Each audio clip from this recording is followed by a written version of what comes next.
So we are changing gears from Plato to Aristotle.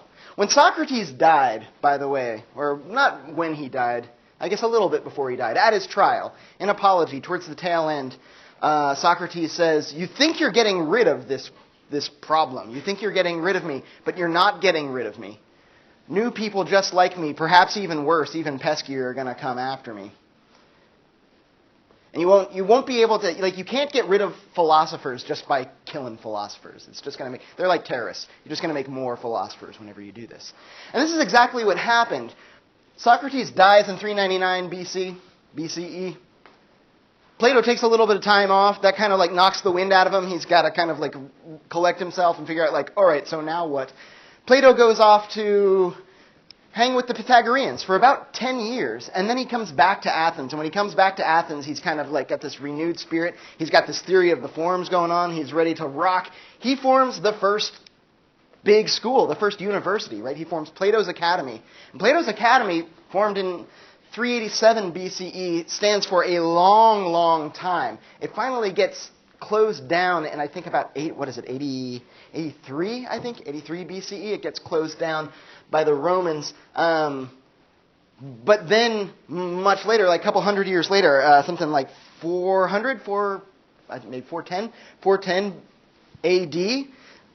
So, on the other side of that 0 year, 400 AD, 410, is that what I said? 410 AD.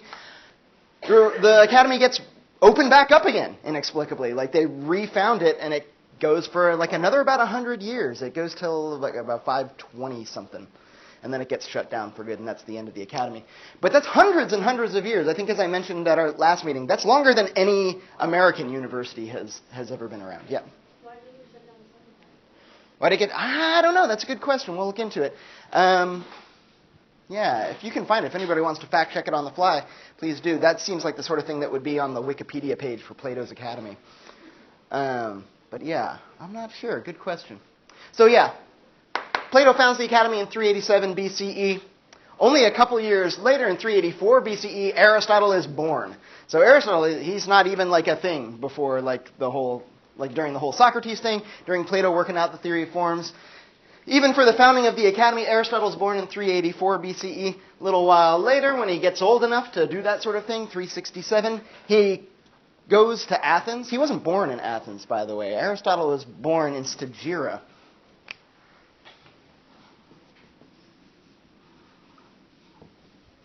which is in Macedonia, the north coast of Greece. I didn't draw a map this time. You guys will have to maybe look it up on your own.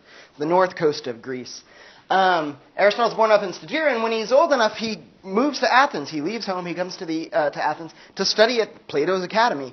And study he does, and he makes a really big reputation for himself. He's there for about 20 years until the day that Plato dies. And when Plato dies, this is a big thing. Everybody's wondering, when Plato dies, what's going to happen to the Academy? And there's this whole decision-making process over, who's going to take over control of the Academy when Plato dies? It ends up, Aristotle is he's on the short list. He's definitely one of the people that people are seriously considering to take over the Academy, but it ends up not going to him. It ends up going to some guy named Speusippus. And Aristotle's just kind of all right, well, screw you guys, I'm leaving. He leaves Athens, goes back to Macedonia. He's called back to Macedonia, in fact, by the king of Macedonia, King Philip, who has a young son named Alexander. And Philip says, I want Alexander to have the best tutor. I hear you're the man, Aristotle. And you're a local. You're a local boy. So, come on back, tutor my son Alexander. You'll want for nothing.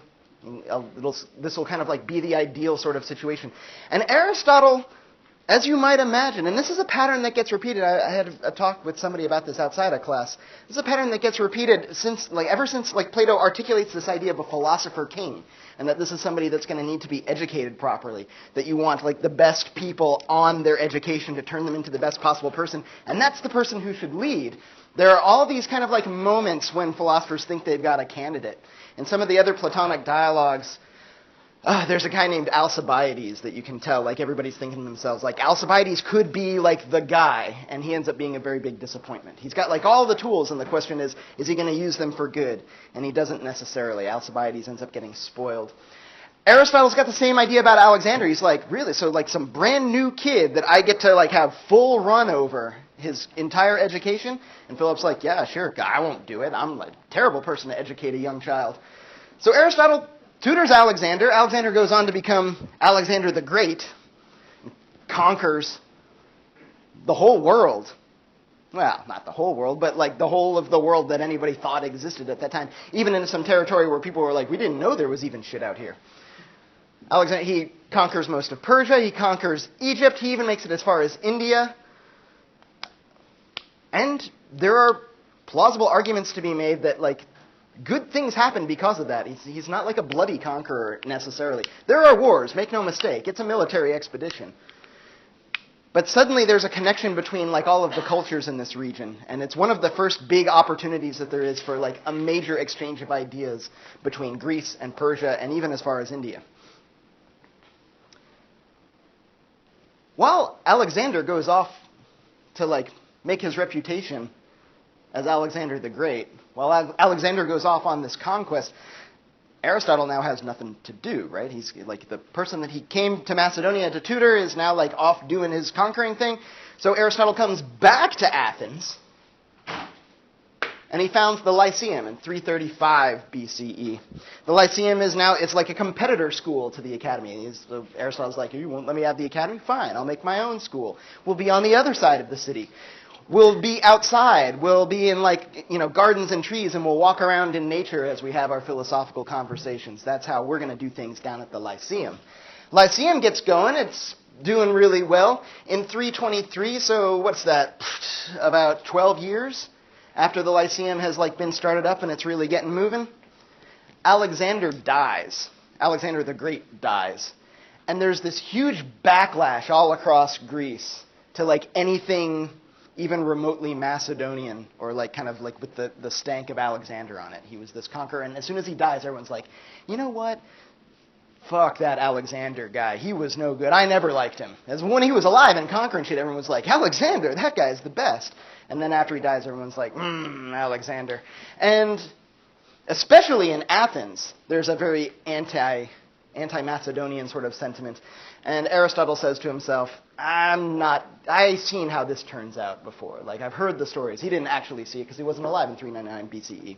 But he says, I won't let Athens sin against philosophy a second time. The first time, presumably, being when Socrates was executed.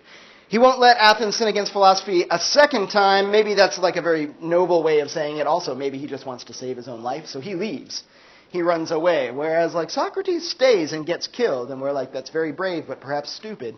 Aristotle says, I'm not even from here, see you guys later, I'm out. Which is perhaps cowardly, but also maybe smart. He doesn't save himself for too long, though. This is one of the things that Socrates says, too. He's like, save my life for how long? I'm an old man. I don't know how much longer I'm going to live.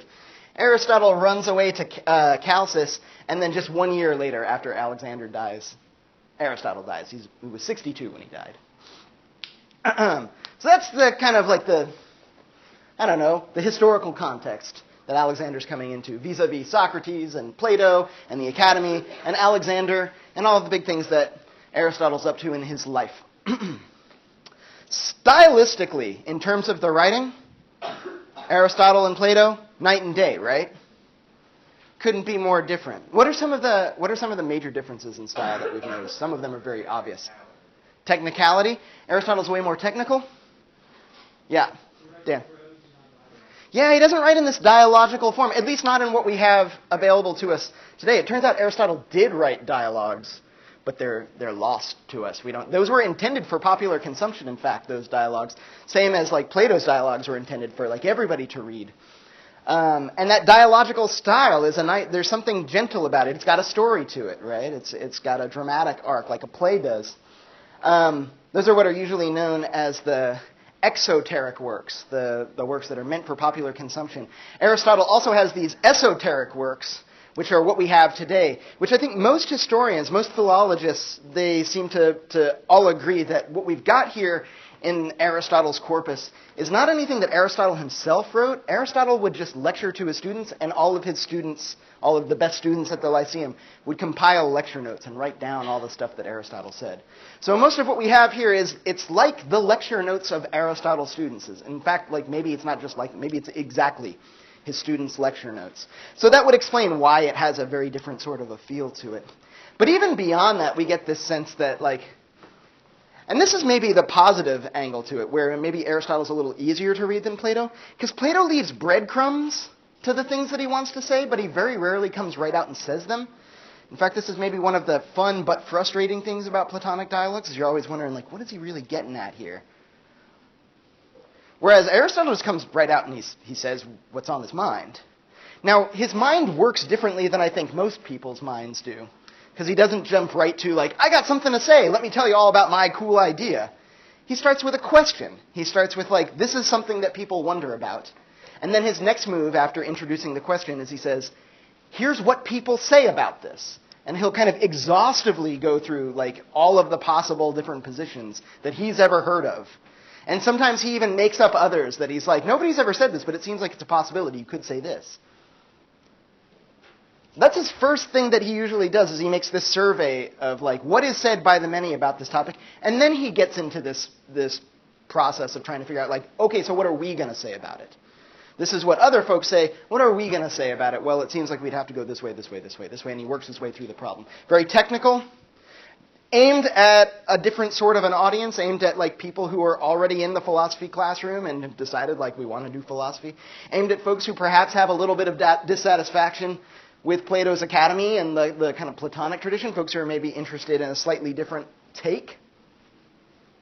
And this is another way of making a distinction between Plato and Aristotle. They have very different sorts of sensibilities.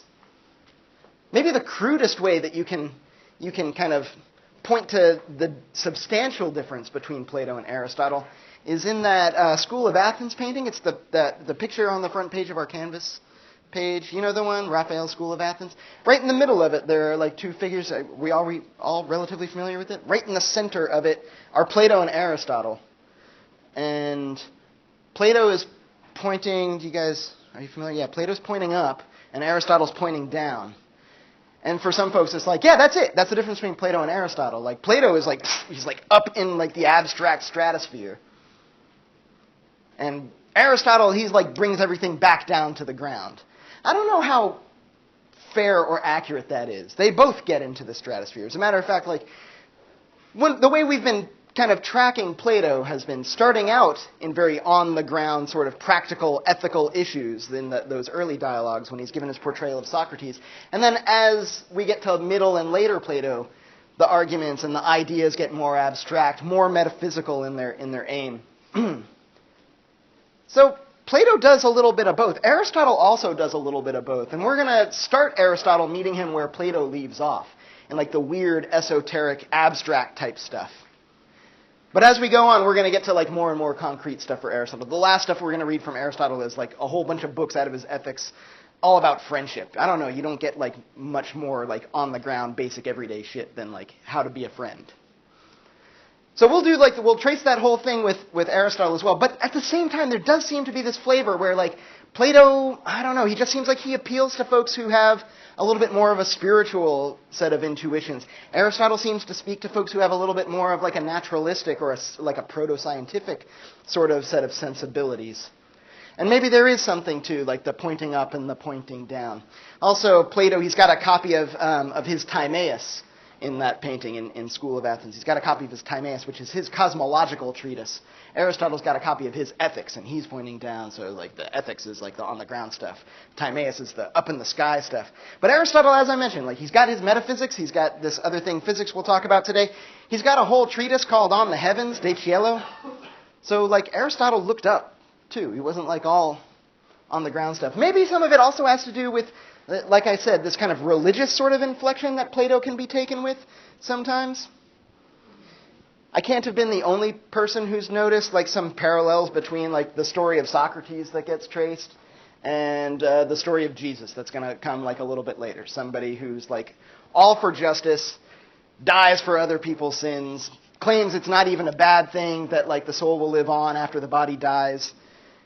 And this is no accident to notice some parallels. Early sort of Christian thought and late Platonic thought certainly had a lot of overlaps. There was a lot of contact between those conversations. But there was also a lot of contact between Aristotelian thought and early Christian thought. And sometimes you can see this in like different takes on early Christianity as well.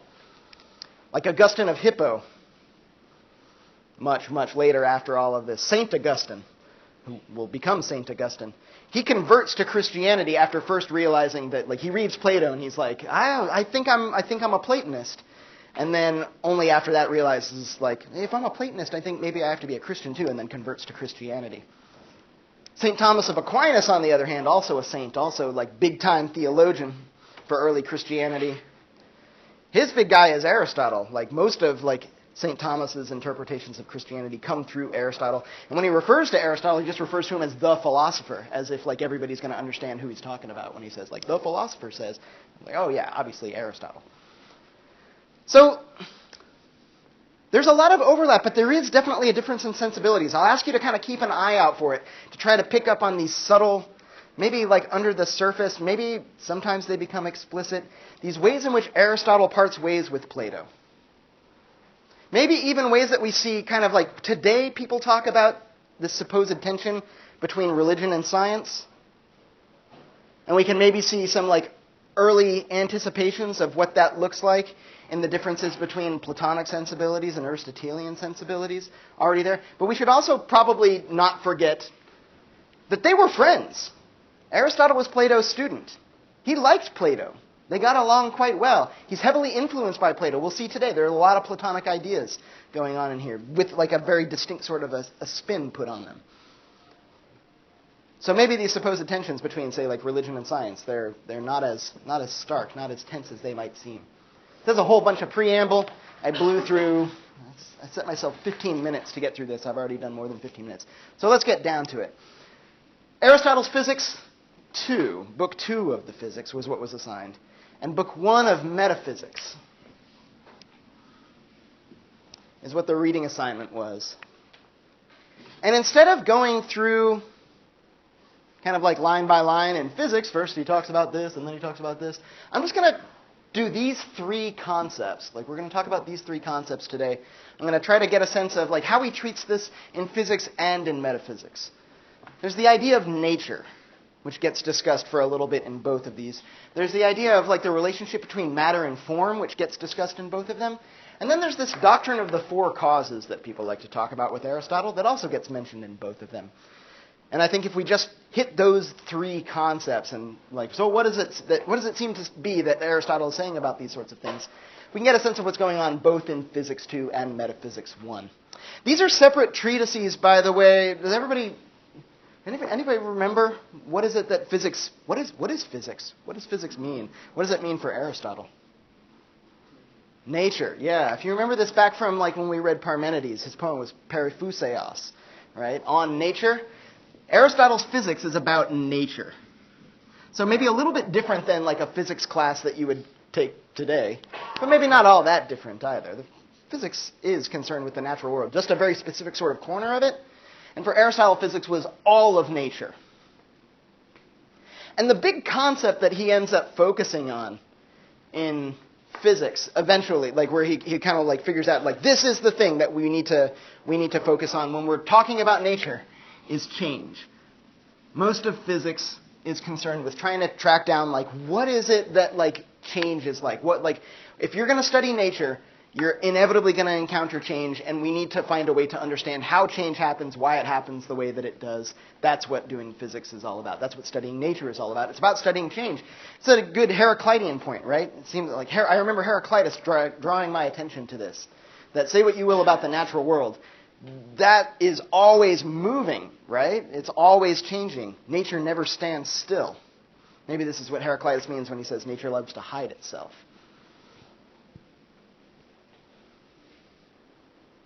So that's what's going on in physics, the study of nature, study of change. Metaphysics, well, what it seems to be for Aristotle is pretty close to what we talk about in terms of metaphysics today. But nobody had ever used this word before. This is like a Greek term, metaphysics, just like physis is a Greek term. So physics ends up being a Greek term for Aristotle when we talk about his physics. Metaphysics is a word that nobody had ever used before, and literally it just means after the physics. That's like all that this collection of lectures in metaphysics is stuff that his students said, like, all right, so after Aristotle talked to us about nature, then there was like all this stuff that we had to talk about after we talked about nature. And that's all that metaphysics literally means in terms of this book. It's the collection of essays that comes after the physics. It ends up kind of becoming a branch of philosophy on its own, the sort of thing that like deals with the problems that pop up after you do physics. And one of the ways that we can understand this, or at least understand Aristotle's take on what physics is trying to figure out, like, what does he focus on in the metaphysics? So we get this kind of like, well, literally it just means after the physics. But the topic that gets focused on in metaphysics ends up being being. And what does it mean for something to be?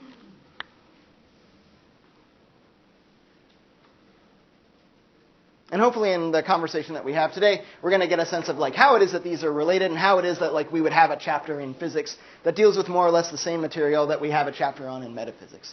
In this conversation about being that like has to happen after we've had this conversation about physics, one of the first things that Aristotle's going to do is he's going to recap where we've been before, right? He's going to say, like, we just finished the physics, so there was some talk about change, and he kind of gestures towards it, he feints towards it, like, we said this stuff about change, but now we have these new questions about being. And then over here in Physics II, this is like part of Aristotle tracing, like, if we're going to talk about change, one of the things that we're going to have to talk about is being, but not just yet. We'll put that on the back burner, we'll get to that later, and then goes on to, like, talk for the rest of physics about change.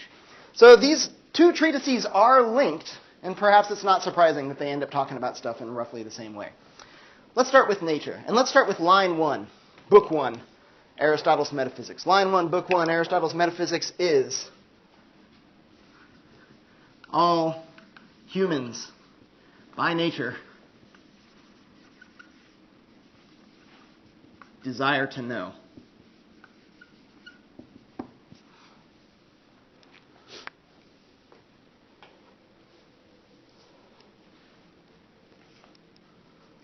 That's a neat way to start a philosophical treatise, I think.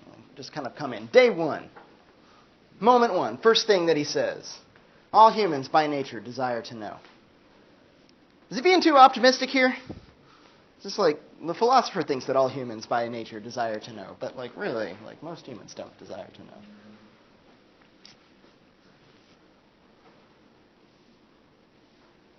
Is it true that humans by nature desire to know? I mean, I guess I would agree with it. Like, even just basic curiosity. Like, oh, what's that? You're desiring to know what that is. Yeah, maybe we would say that like there's a basic human curiosity that's natural, right? There's somehow it's natural for humans to be curious. Does this seem about right? As the lights go out just now. Humans are afraid of the dark because it's the unknown, right? The unknown makes us uncomfortable, which is why people don't like philosophers, because they reveal like how much is unknown. The unknown makes us uncomfortable. We desire to know, right? We desire light and metaphorical like light, right? Conceptual clarity. Yeah. Well, I mean, I'm not like afraid of the dark. I'm afraid of what I think is in the dark or what will be in the dark. Sure, right. You're not afraid of the dark. Does that seem about right, Dan? Yeah. Yeah. So it's not, the fear of the dark isn't literal fear of darkness. Unless maybe it is. I don't know. Like nothingness. Like, yeah. The void is actually something that kind of scares me a little bit.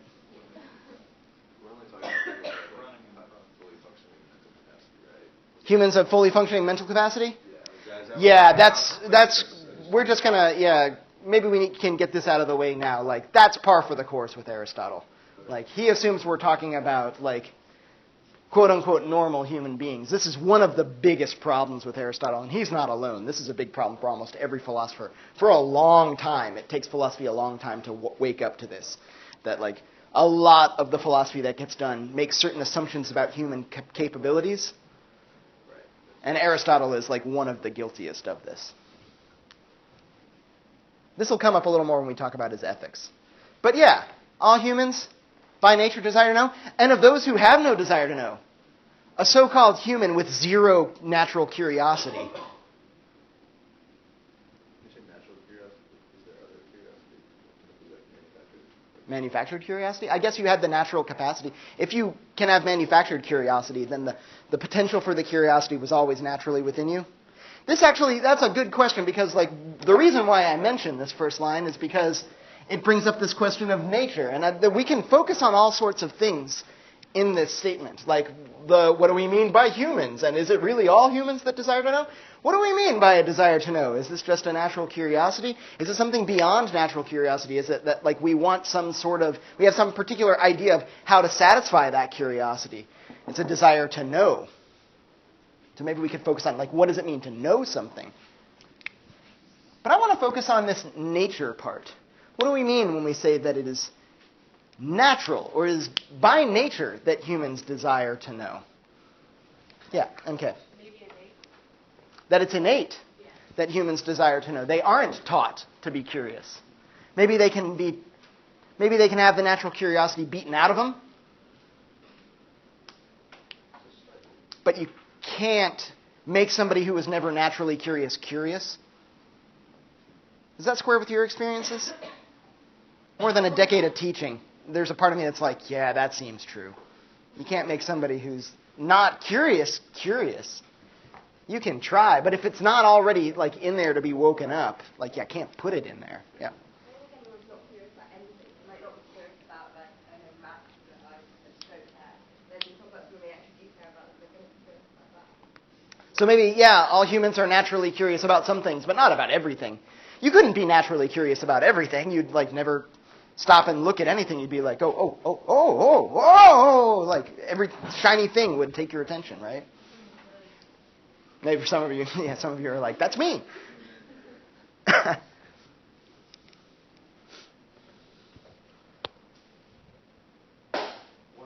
So the way that, like, you guys are mentioning this, the way that you're discussing nature here when we say that all humans by nature desire to know, seems like some of you are making a distinction between what's natural and what's artificial. Is that the way that you're thinking about this? So instead of, like, we could talk about nature, and we're inflecting it now to talk about what is natural, which is like a kind of a sideways approach to nature itself. But sure, I'll allow it. So there's what is natural versus what is, for Aristotle, maybe a better term than artificial might be artefactual. That which is the product of techne, that which is the product of art, that which is the product of like technique or something like that. Even if it's like a pedagogical technique, the technique of teaching somebody. If we have to like artificially make somebody curious, then it wouldn't be proper to say that all humans by nature desire to know. It would be like all natures, through the application of the art of teaching, become awakened to the desire to know, or something like that, right? No, but he says all humans by nature desire to know, which makes this distinction between natural and artificial. And this is one way into talking about what Aristotle has to say about nature. Yeah, Andrew. It seems a bit tricky to view it in terms of natural and artificial. When I read it, it seems more as though like all men by virtue of being human. That's the second version of it. So yeah, so there's this, all humans, by virtue of the fact that they are humans, desire to know. It is part of human nature. So we're getting this sense of like nature as something's nature, the nature of X, right? Which gets us into things like, essence. Yeah, essence is one of the words that gets tossed around with that second sense of nature that Aristotle discusses. Sometimes we might talk about this as substance. This is kind of the beginning of a conversation about substance that's not going to stop for a couple of thousand years. And Aristotle's the one that gets it going. I'm not sure if substance is the right word, because he uses other words in other places that seem like they might be a better fit for substance or subject or something like that in his categories and prior analytics. But here, the word that ends up getting tossed around and translated as this sense of nature sometimes is ousia. And maybe one of the better ways to translate that is like being. Now, I made it like a lowercase b, being. It's like the being of some particular sort of being. So maybe this matches what we were thinking about with essence, like the being of a clock. What is the being of a clock, right? That is the clock's nature. Sometimes Aristotle uses a phrase, toti ein and I, what it is to be, the what it is to be something.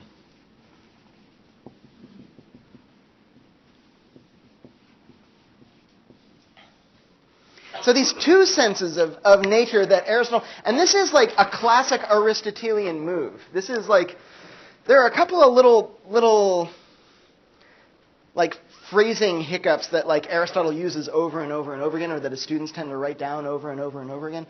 One of them is some phrase that begins with, it's the mark of an educated mind to like blah, blah, blah, blah, blah. Aristotle's got a zillion, like, it's the mark of an educated mind to only demand the amount of precision that the conversation at hand actually asks for. Like, if you're the sort of person who like wants to like, yeah, but what does this term mean? And what is this, like, why that? Why that? Sometimes Aristotle seems to be the sort of person that's like, that's a different conversation, jerk. Like, we're talking about this right now. He makes this move in his ethics when he kind of entertains this possibility. Some folks might wonder whether we are able to make any choices at all, or whether all of our actions are predetermined. That's an interesting conversation for another time. We're talking about ethics. And that it presupposes that like we actually make choices. So like everybody who's like demanding that we talk about like, yes, but what exactly is the nature of a freely willed choice? Aristotle says like, get out of here. It's not the mark of an educated mind. It's the mark of an educated mind to figure out like what are we talking about and what's the appropriate amount of precision. He also says it's the mark of an educated mind to be able to entertain an idea without necessarily believing it. That's a big one. I find a lot of people have trouble with that. If you don't believe something, you have trouble even entertaining it in your mind. Aristotle says, like, educated people can do this. And that's a big, like, a way that he deals with these topics. Once he introduces a topic, he says, like, let's entertain, like, all of the possible positions on this. All of the ideas before we figure out what our idea is. But perhaps one of the most, I think, instructive, most revealing little thing that Aristotle repeats over and over and over again, a little bit of phrasing, is whenever he brings up some kind of like a mysterious concept. Whereas in these like early Platonic dialogues, Socrates is always trying to get the person to like pin down the idea, tell me exactly what it is. Aristotle will open up any discussion of any concept almost ever by saying, blank is said in many ways. And then we'll go on to list all of the ways that it's said. So with nature, he'll freely admit, he's like, nature is said in many ways. We mean lots of different things by nature. One of the things we mean by nature is this thing that we like kind of separate and oppose to what is not natural, what is artificial or artefactual. And the other way that we talk about it is like this. And he doesn't take sides. He doesn't say, like, the real nature is this. What he wants to do is figure out, like, what is the idea that, like, both of these things seem to be grabbing on. Aristotle seems to be of the mind. When he does this, like, blank is said in many ways. He'll say it about being, too. He'll say being is said in many ways. Yeah. Why? A cause is meant in many ways. 4 of them, in fact. And Aristotle will tell us all 4 of them. And it's not just going to be this relativistic, like, depends on what you mean by cause. He means them to all be connected to one another. That, like, understanding the many ways in which blank is said will give you, like, a full, rounded, like, multi-perspectival view of, like, what the actual thing is. So here are at least 2 ways that nature is meant. In this opposition to what's natural, and in the sense of what is essential, what is substantial about something, the what it is to be of something. And I'll note this, too, while we're mentioning that first distinction, the natural versus the artefactual. Aristotle has something very specific in mind when he talks about that distinction.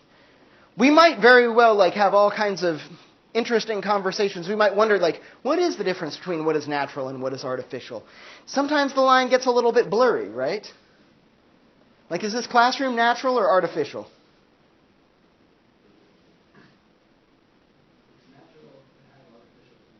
It's natural to have artificial things? Well, then everything's natural, right?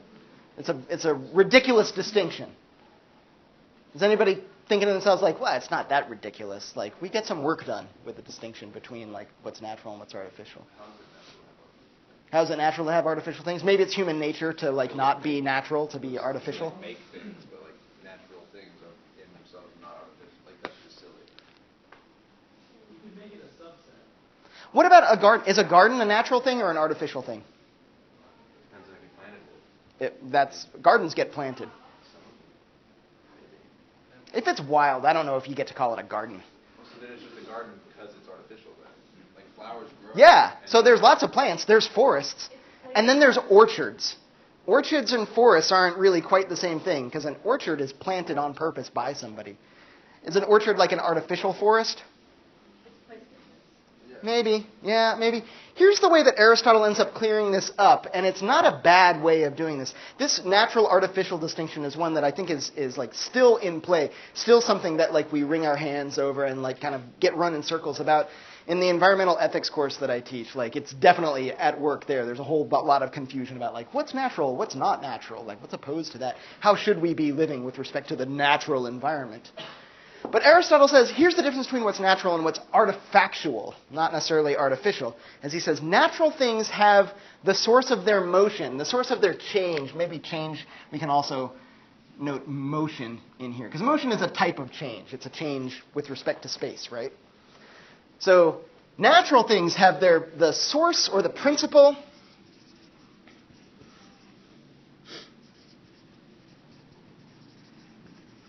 of change and motion is within a natural thing.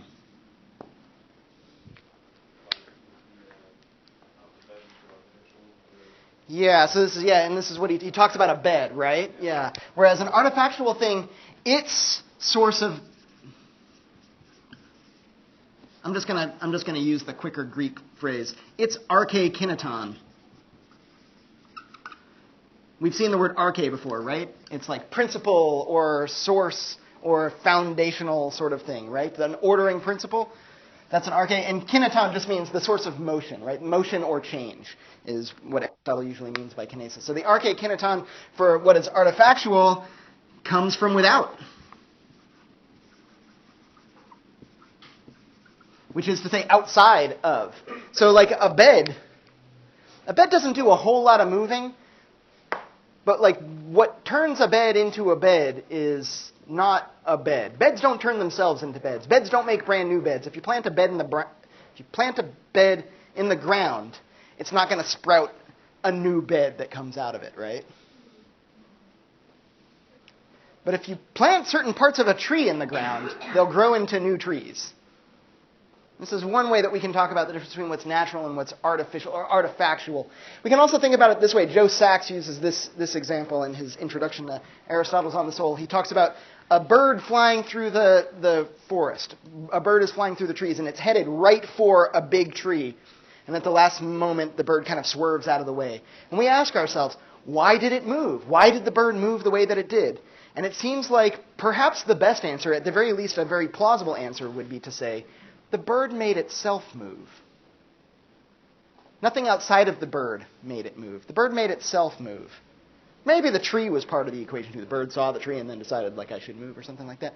Whereas we think about, with artifacts, what makes them do what they do. Or perhaps even what their natures are, what their essences are, what makes them what they are, is outside of them.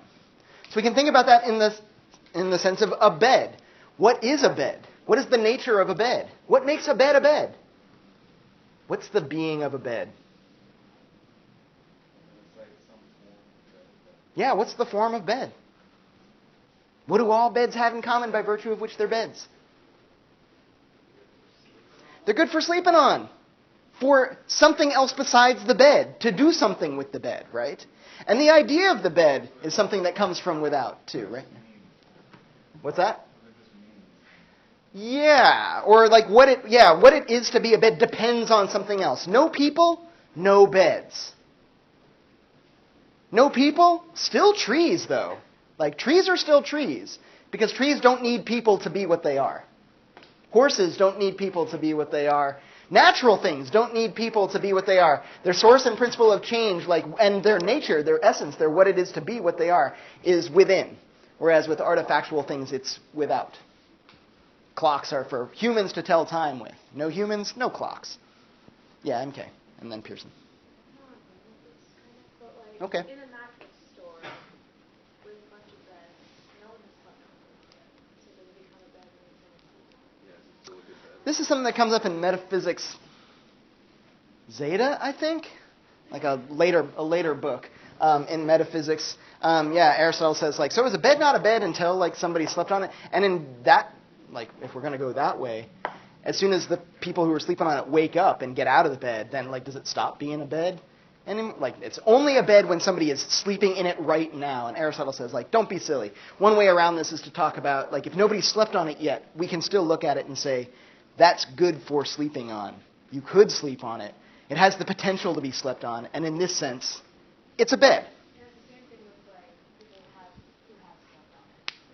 Yeah. If people are not currently sleeping on it, we say to ourselves, like, it's still available for sleep. It's still the sort of thing that one can sleep on. And that's what makes it a bed. Yeah, good question. Pearson? I was going to ask, like, if they all just cease to exist and, like, the beds were just left, would they still be beds? They would be something else. Yeah, they wouldn't be beds anymore, I don't think. Unless there was something else that could sleep on them. Unless we could say, like, if a pack of wolves sleeps on it, then it's a wolf bed. Still a bed, just a different kind of bed. But still, it's from without, right? In order for the bed to be a bed, something else outside of itself needs to be able to sleep on it, right? There needs to be this possibility. Because that's what it means to be a bed, right? But this isn't true of natural objects. What it is for a rock to be a rock, or a river to be a river, or a plant to be a plant, or a horse to be a horse, or a human to be a human, doesn't depend on something outside of itself. It's an internal principle. And this is one way of like parsing both this kind of natural artifactual distinction, and notice that they connected to one another, right? When we say, like, nature might be said in many ways, we might mean it in the terms of talking about what is natural. In ethics, in his ethics, Aristotle ends up saying, taking a slightly different approach to this yet again, and saying, what is natural is that which can't be otherwise. So something that you possess by nature, if we said something like humans, it is like proper to human nature that all humans are selfish.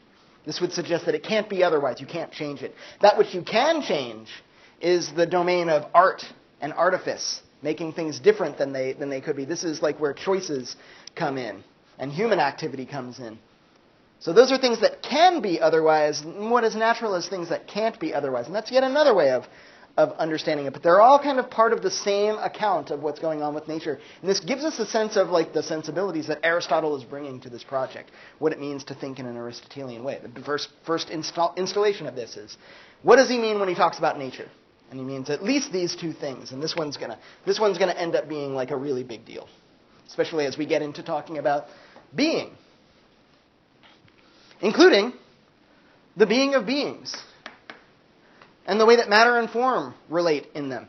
Plato talked about being. Plato talked about like what it is to be something. He talked about the material aspects of things. He talked about the forms. What was Plato's take on this? What makes something what it is?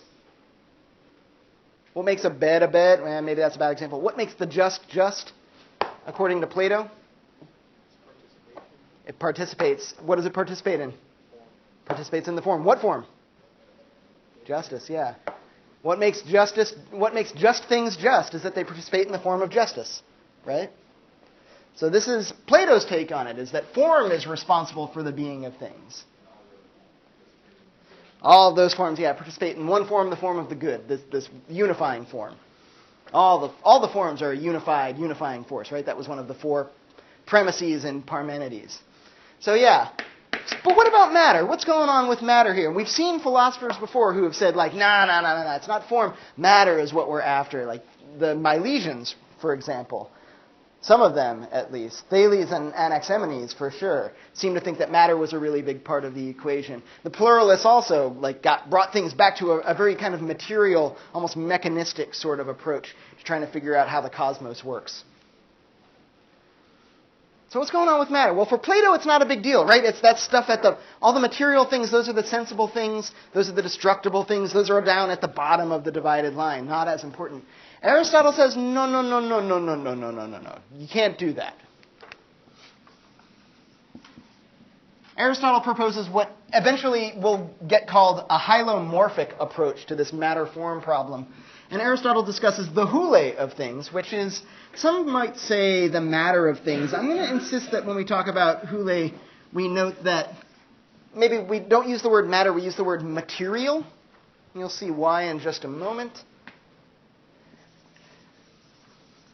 And then the word that Aristotle is usually using for form is morphe. Maybe we mean shape, maybe we mean pattern, but like really the best fit here is form. But it's notable that morphe is a different word than the word that like Plato was using when he was talking about form. Aristotle uses this almost every time that he gets translated as talking about form. Plato more often than not is using the word idea. This is why sometimes it's Plato's theory of forms is talked about as a theory of ideas. And sometimes he uses eidos to talk about like an outward shape, the look of something. But Plato doesn't use morphe very often. Aristotle settles into this to kind of say like, all right, I'm doing something slightly different than Plato. But we can think of Platonic form as like a really big clue into what it is that Aristotle means by morphe. And his hylomorphism basically amounts to this idea that you got to have both. There's no ousia. There's no being. There is no what it is to be some particular thing. There's no ousia without both hule and morphe in a unity. We can't have just matter. There's no contrary to what Anaximander told us about the apeiron, there's no such thing as just unformed matter. You can't have it. Matter's got to come in some form in order for it to be a thing. And contrary to what Plato and all of our friends over at the Academy are going to tell you, there's no such thing as form without matter. Like, that never exists. You can separate these two things from one another in thought. Aristotle notes that these are separable according to logos. So we might say according to thought or according to speech.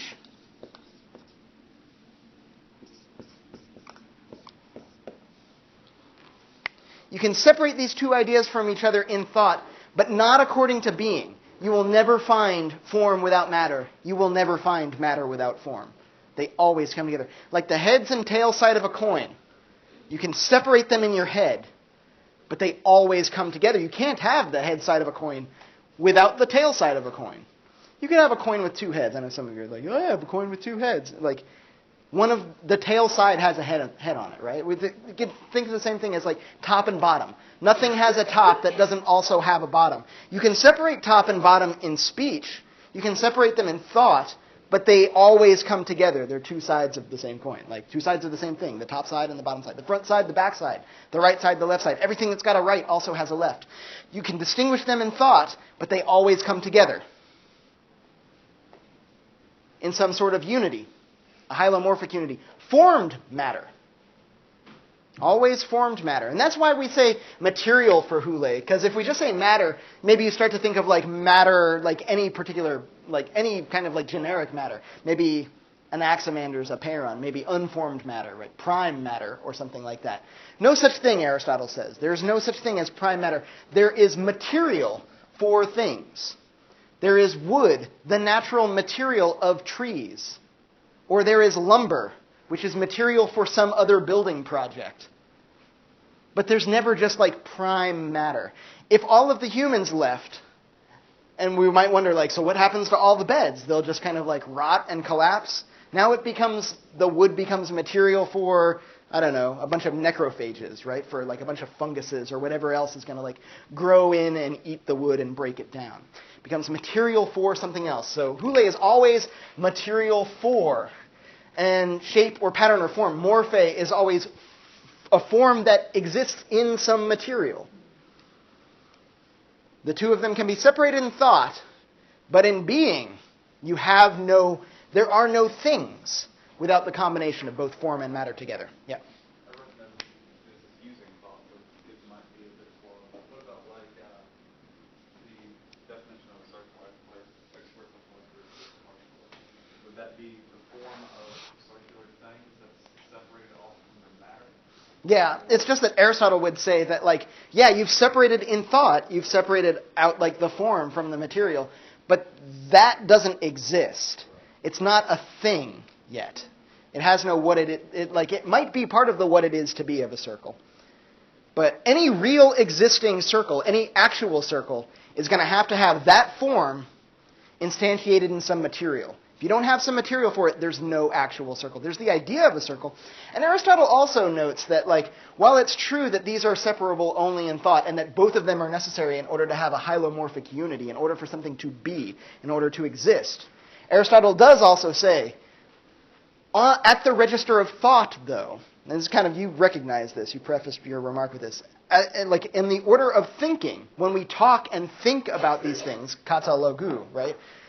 When we are talking and thinking about them, it seems like the form is more appropriate to thinking. The matter might somehow be more appropriate to other sorts of contexts, maybe seeing or sensing or something like that. Maybe. But in terms of thinking, sure, it's not too difficult to see. Maybe this is a little bit of a hat tip to Plato and the rest of folks at the Academy, where he says, I can see how, in the order of thinking, things are better known according to their form than they are according to their matter. Because lots of things are made of wood, right? Cutting boards are made of wood, beds are made of wood, couches are made of wood, pencils are made of wood, but we recognize them as different things by virtue of their forms, right? And Aristotle will say, yeah, the form does seem to be better known. The morphe is better known than the hule. But there is no being. That's according to the register of logic and thought and speech and all of that stuff.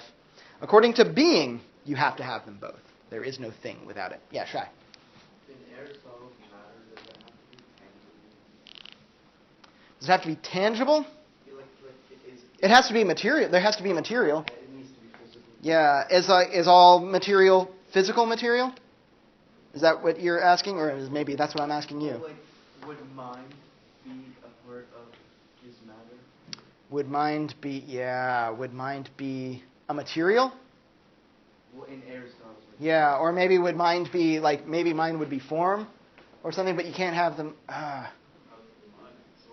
Hey, you know where we're probably going to find a bunch of stuff about this is in Aristotle's On the Soul. Perisukeios, suke, which is also translatable as mind. We'll get to that eventually, yeah. So minds are a tricky one. We're not really sure just what minds are yet, but what we are kind of or at least what Aristotle's mapping, kind of staking out here is he's saying that, for anything that is a substance, for anything that is an ousia, that has a being, or what it is to be, there's got to be both hule and morphe.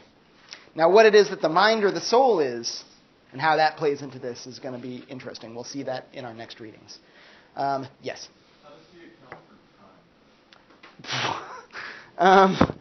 He does it later in Metaphysics. I think it's book New. It's one of the last books, if it's not the last book of Metaphysics is when he talks about time. And it's weird. We don't have time to go into it right now. Yeah, time is weird. Real short Cliff Notes version, Aristotle says time is the way that we measure change and motion. There's way more to be said about that. There are books written about this. Okay. Do we get the hylomorphism thing when I say, Aristotle's theory is, first and foremost, to understand the way that it's different than Plato's theory, is that Plato has a theory of forms and Aristotle has a hylomorphic theory. He insists on a hylomorphic unity in order for something to exist. Plato says, the forms are what makes something real. That's the really real part. And Aristotle's good try, guys, but no. You got to have both of them together. 4 causes. Let's move on.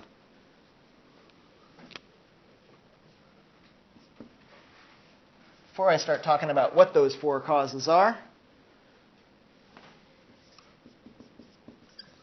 let's figure out what we mean by cause for just a second. The Greek word that's being used here is aitia, which cause is a good translation.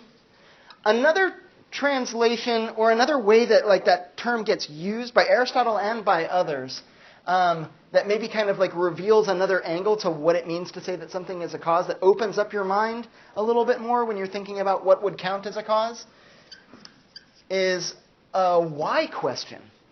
Why questions are always asking for a cause, and there are a lot of different ways to ask a why question. According to Aristotle, there are exactly 4 ways to ask a why question, and we can mean different sorts of things. So it's one thing to like get into this question of like, what are things' natures, and like, what does it mean for something to be, and how do matter and form need to interact with one another.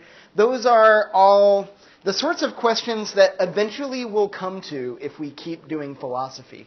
But if we're wondering like about like a natural human curiosity, like what are the first sorts of questions that we ask? They're not these questions about what things' essences are or what it is to be something. That's maybe a question that we get to later in the process, the sort of stuff that we'd expect to find in metaphysics rather than physics. The question that we usually ask when we first see something that we're curious about is like, why is it that way? Why did the bird swerve? Why do there have to be mean people like Frank? All sorts, like every why question is trying to get at something. Why are things the way that they are? This, Aristotle says, is like, this is like the big thrust of this idea that every human by nature desires to know. We ask why questions. And as a matter of fact, it's not just that like we naturally have this. It might not even be that like it can't be otherwise. It might be that this is what distinguishes us from other things. Like humans ask why questions. Nothing else asks why questions. Dogs don't ask why. Do they? I mean, I try to be optimistic about how much of a mind my dog has, but I don't think my dog asks why questions. Does anything that's not a human ask a why question? Here's another interesting thing about why questions. Gods don't ask why questions either. Only humans ask why questions. One of the answers to one of the human why questions is God, because God, right? So anytime we ask why, we're looking for a cause, Aristotle says, or this is the sort of thing that he means when he says 4 causes, the four whys. And the first why, the first way that a why question can be met, the first way that it could be answered as well, Aristotle talks about as it's the material cause, where the answer to the why question has to do with the hule of something. So if I were to ask, like, why is this the way that it is? The one way of answering it would be because of the material that it's made out of. Yeah. So you said that animals don't ask why questions. So do they only I'm not sure about that, but I'm entertaining it as something that like makes this not only interesting in the sense of like it's a thing that humans do. It might be what makes us human in the sense that only we do it. Yeah. They might do, like Hume says, they might make a mental conjunction between two things because they tend to come together in time. So when the first thing happens, they expect the other one to happen. Just kind of like if I go, there it is. Like everybody heard it before somebody even played it, right? That's not because of some sort of like natural curiosity or why question that you asked about like, why did he do that? Oh, because he wants me to, like, no, it's none of that. It was just like a really brute sort of psychological connection of like, this happens, then this happens. I ring the bell, the dog drools, right? That sort of a thing. That's about as sophisticated as, I think, maybe about as sophisticated as cause and effect gets for my dog. Ask David Hume, that's about as sophisticated as cause and effect gets, period. Yeah, nobody ever gets beyond that. Yeah, Dan. Just for like, it's not completely related to that, but for that question, so like, we have one instance of an animal that we thought to communicate with us, asking any question whatsoever. Once you count, like, can I have food? That's not really a question. That's an animal. Yeah. And that is Alex the parrot asking what color he is. So no other animal has asked a question. Not even Coco the gorilla? Nope. Coco asked for things. She didn't ask where, why, how, or what. She never asked where the kitten was when the kitten died? I don't think she did. We can look into this. But I believe you that I don't think Coco or Alex ever asked a why question. Now, maybe that just means that like none of them have done it yet. Maybe it means that like animals don't ask why by nature, but we could teach them how to. With proper education, we could get a non-human to do it. Or maybe at the end of the day, we discover that like dolphins actually do it. We just never spoke their language. Or like octopuses do it. But like who knows what the hell is going on with an octopus. And in that case, maybe like some Aristotelians might say like, all right, like open up the doors. Like we'll still call it human if you want, but it's just a bigger family. octopuses are in the human family now too, right? Or aliens, like if we want to get super speculative about it, like non-human alien races. Perhaps they ask why questions too. In which case Aristotle will be like, all right, I wasn't thinking about aliens. So like when I say human, I mean anything that can ask a why question. So that's Homo sapiens sapiens, like on Earth, and like Vulcans on Vulcan. Baby can't do it yet. Just like the bed in the mattress store hasn't been slept on yet. But if it has the potential, we'll get into that. So far, why would we call a baby human if it's not doing human stuff yet? Well, it's because it's got human material. It's made out of the same stuff as humans. Like, that might be part of our answer. Could be the material cause. Could be... Here's another way of asking and answering a why question. We can talk about the formal cause, that's just the morphe, right? It's if you want a shortcut for it right now. And this will probably serve you pretty well through like a halfway decent attempt at like introducing yourself to the ideas of Aristotle. You can just continue to think about Aristotle's morphe as more or less a Platonic form. In fact, later we'll talk about how he says, like, Plato got, like, this one, like, pretty much on the nose. Other folks were kind of sniffing around the formal cause, but Plato landed right on it. We can also talk about the efficient cause. And the efficient cause is, like, what causes, it's the source of the motion. It's the work or the labor that goes into making something happen. And then he talks about one last one. These three, he mentions like other people got here first. In Metaphysics, when he talks about this, he kind of does a little bit of a historical reconstruction where he says, hey, you know what? Like the Milesians were all over the material cause. They were the first on the scene, and they said, here's part of like how you answer a why question. Their problem was they only gave a material cause. It wasn't until later with the pluralists, where the pluralists said, like, yeah, there's not only material cause, but there's also an efficient cause as well. Something's got to make the matter move. For Empedocles, it was love and strife, right? For Anaxagoras, it was nous that puts everything into motion. For Democritus, he never gets around to like what makes the atoms move, but something clearly makes them move. So the pluralists get both the material and the efficient cause worked out. And then Aristotle goes on to say, like, people started sniffing around the formal cause like really early on. Parmenides maybe seems like a good start for it, where the form that's being talked about is like unity. That's one way of forming something, bringing everything together. And the Pythagoreans maybe got there too, because they started looking at abstract forms in terms of mathematical ratios, and that was more than just oneness. You got 1, 2, and then you're off to the races. You can keep counting until like forever. So the Pythagoreans were on the formal cause thing, but really it's Plato. Plato completely nails what this formal cause is all about. And they get this, but their problem is that that's where they stop, right? And maybe dismiss the material cause or the efficient cause as being relatively important. And Aristotle says, nobody in the history of everything or anything has ever come up with this cause before. This is the brand new one, and this is what ties it all together. This is why we had disputes, because we couldn't figure out how it all fit together, and nobody could until we figure out that there's also this thing that we call the final cause. And the final cause, which is Aristotle's big contribution near as he can tell, the final cause is the what is it for?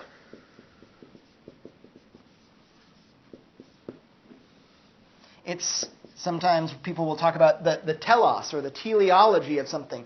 The telos is the goal or the target of something.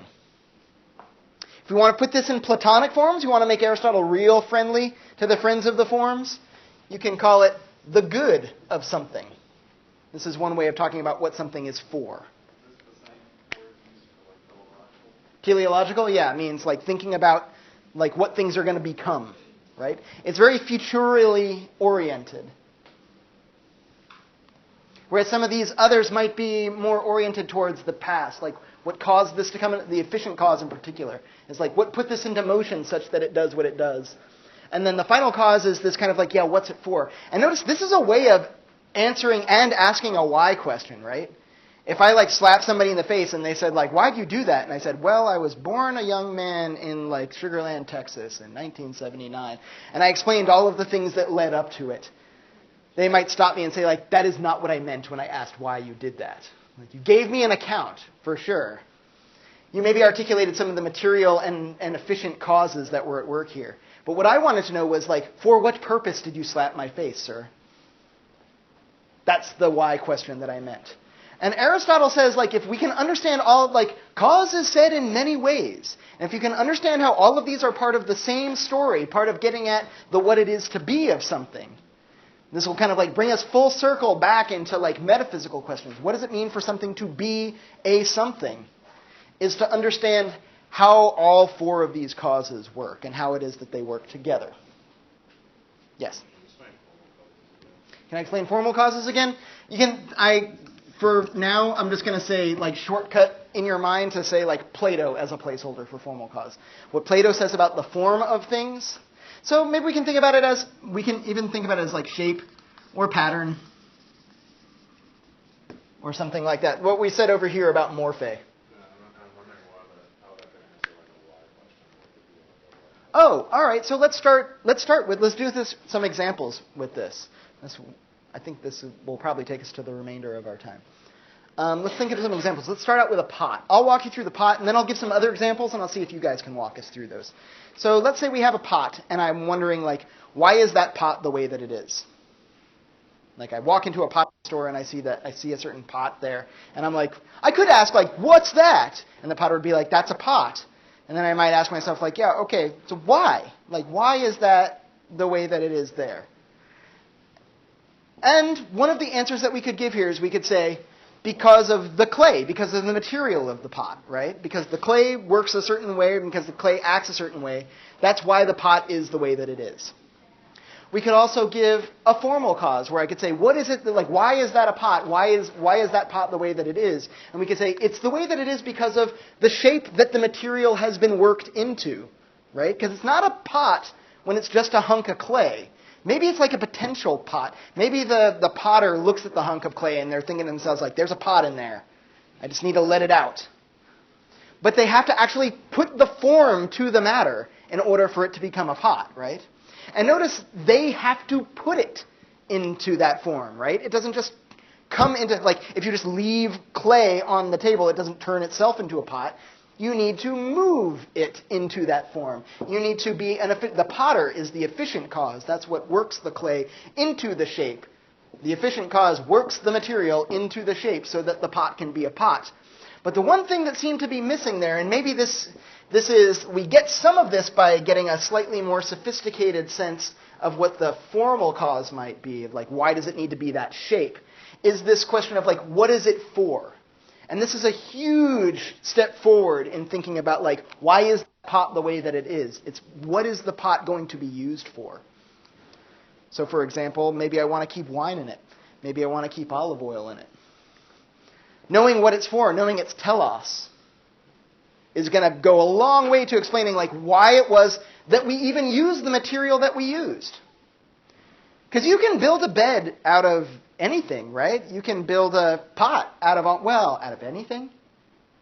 You can make a bed out of wood. You can make a bed out of plastic, out of steel, nails. Out of cardboard, out of nails. You can't make a bed out of neon gas, though, I bet. Not without something that you contain the gas in. I don't know. Yeah, I don't know if you could make a bed out of wishes. Maybe they don't have any material. You can't make a pot out of water. Maybe you can make a pot out of ice, but it depends on what the pot's for. If the pot's for holding hot soup, then an ice pot is a shitty pot. Not for long. Not for long. Well, is it a pot because of what you're using it for, or is it a pot? That's a big part. Like, what it's for is a big part of understanding why it is the way that it is and what it is. Like, what its essence is. And a big part of that is what it's for. Well, like, you take a stapler and make it a doorstop, then it's like, it's not for that, so... It is when I put it in the door. Right, but it's not made So it's not going to be very good at it. Yeah. But as long as it can do something like, I can use a stapler as a doorstop because its material and its shape fit the what it's for in a certain way. It would be much harder for me to, like, I don't know, to like smoke a cigarette and blow the smoke under the door and say, like, that's going to be my doorstop, right? The material's not right because it can't hold the shape right and it won't do the thing that it's for. So we're starting to get a sense of how like all of these are tied together. But notice also the example that I gave you there was an artifact where what it is to be is kind of like pulled outside of something. The what it's for and the efficient cause are both things that seem to be like outside of what was the example, a pot. For nature, they collapse even more in like a more pronounced way. We don't have enough time for me to run through an example like a tree. Think about, like, this is like an exercise for you to do for yourself. What is the material cause of a tree? And like think about, like, how would you answer that? What is the formal cause of a tree? What is the efficient cause of the tree? What makes the tree move the way it does? And so far, and trees do move. They move and change slowly, but they do it. And what is the final cause of a tree? These are a little harder to articulate than for a stapler or a pot or a clock or a bed or a table. But we'll also notice they all start kind of like collapsing in on each other. That like, what is the material of a tree? It's like tree stuff. It's wood, it's hydrocarbons, it's all of these things. But they're arranged in a certain shape. What arranges them in that shape? What's the efficient cause? The tree does. The material, by virtue of its shape, the way that it sucks water up through capillary action, like up the trunk of a tree, is a combination of the material and the shape of the tree doing work to like bring water up to the leaves. Why does it do that? For what purpose? So that the tree can keep treeing and like keep doing all of those things that it does, so it can grow more tissue, right? And do more tree things, so that it can grow acorns that'll fall on the ground, and then those will turn into brand new trees. And the whole thing kind of like it's remarkably self-contained for living things. We get some sense of how living things work with respect to this, or how natural things work with respect to this. We can start asking specific questions about specific sorts of living things, like humans, and what makes humans work the way that they do. And that's how we get into questions about minds, and what's the nature of mind, what's the nature of soul. And that's going to be our next excursion into Aristotle. Is going to be through his On the Soul. Keep your eyes peeled for an announcement that's going to explain what's happening next week. It's going to involve no meetings. And I'll talk to you guys later. Thanks for sticking around a couple minutes extra. MK.